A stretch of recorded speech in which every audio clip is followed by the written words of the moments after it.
Parliament has been entirely seized. This year saw a lot of changes in Canada's political landscape, including the resignation of a decade-long Prime Minister. It's become obvious to me with the internal battles that I cannot be the one to carry the Liberal standard into the next election.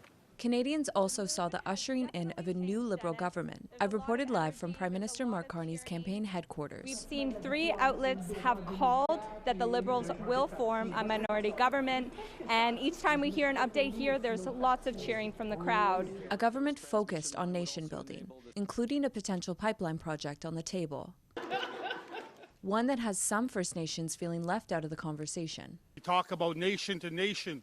Nobody speaks for my nation but me. Some Alberta chiefs have been recently invited to the table in a closed-door meeting with the Prime Minister. As we heard many times before, the good working together,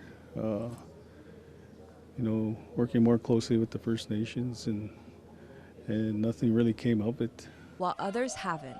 They're going to be building a 400-kilometer pipeline, and they're going to be storing it in my backyard. And we're not going to go anywhere, and we're going to have to deal with it for 100 years to come. On the other side of the border, United States President Donald Trump's decision impacted First Nations. 25% on Canada and 25% on Mexico. Including the tariffs imposed on Canadian trade products.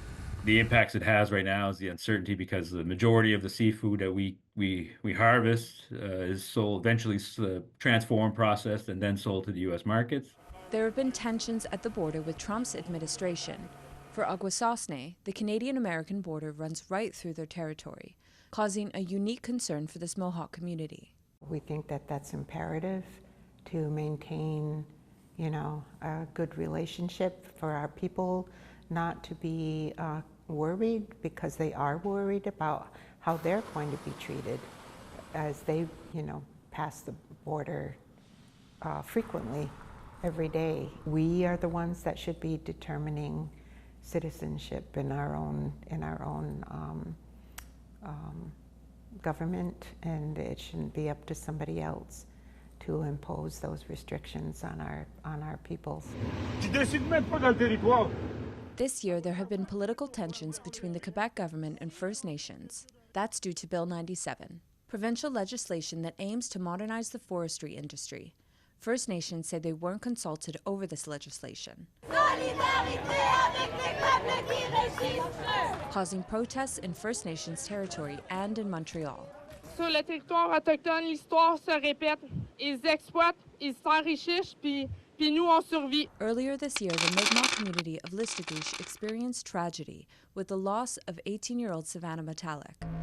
She didn't deserve what happened to her. The drugs are a serious issue. It's been forever, it's ongoing, nothing is changing, nothing is stopping. It's just been the hardest struggle I've ever endured.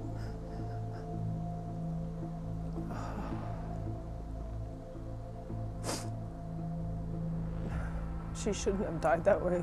She could have gotten help. He's right, I can't get out of bed. APTN News spoke with community members about the loss and those who are looking for an end to the drug crisis. When we were part of the alcohol drug program, we had a networking system of the police, chief and council, all the social services networks that we had here, and we'd meet once a week to discuss on a certain issue. In Montreal, homeless people are continuing to struggle in freezing temperatures. Can you see the tent in that photo? This is where we're at. People are learning to hide better because we don't provide adequate resources for them. 4 years ago, Raphael Napa-Andre, an Innu man of Matamikush Lac John, died. While experiencing homelessness, Andre hid in a porta potty due to a provincial mandated COVID-19 curfew. It was there he was found dead due to hypothermia. In May, coroner Stephanie Gamache put forward 23 recommendations to prevent a similar situation from happening. La réalité autochtone de M. André et l'absence de services culturellement sécuritaires autour de lui ont constitué des défis supplémentaires dans son parcours. Gamache says Indigenous people make up 1% of Montreal's total population, but account for 13% of people experiencing visible homelessness according to 2022 data. These are some of the highlights this year from inside and outside Quebec. Savanna Craig, APTN National News, Montreal.